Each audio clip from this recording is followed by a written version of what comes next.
Het is onpoortje voor elke nien. De sleepunits binder, de bedden staan erin.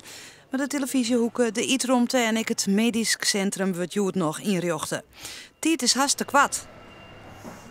De passen mocht Joet nog in de hal om te zien hoe het eruit komt te zien.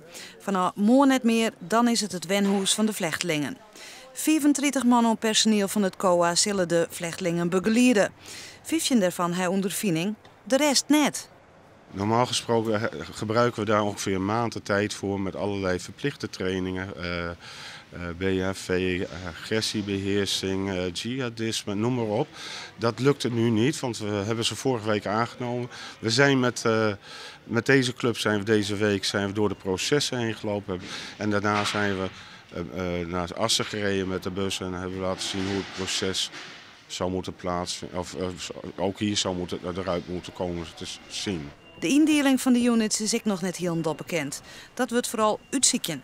Wij gaan morgen klaarstaan. De bussen komen aan, wij gaan ze ontvangen. En op basis van de informatie die we hebben we al een verdeling gemaakt. We hebben ook informatie gekregen van collega's die daar al rond hebben gelopen. Dus wat specifieke informatie, daar houden we rekening mee.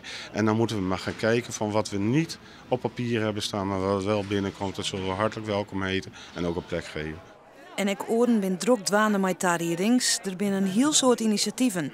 Om dat al je van elkaar te krijgen, hebben verschillende vrijwilligersorganisaties en ik Hegeskwallen hadden krachten bondelen in een zenuwcentrum in het gebouw van de Noordelijke Hegeskwallen. Wist wat er op dit site gewoon heel soort is van, goh, we hebben initiatieven en dan worden ze dan het eerste zeer neemt, maar het zijn vooral de initiatieven vanuit vrouwenorganisaties, instellingen. Ik krijg dat de IJshal wil bijvoorbeeld heel graag wat doen. En dan zeggen ze van, goh, hoe moeten we het bij je brengen? Hoe moeten we het bij je kenbaar maken?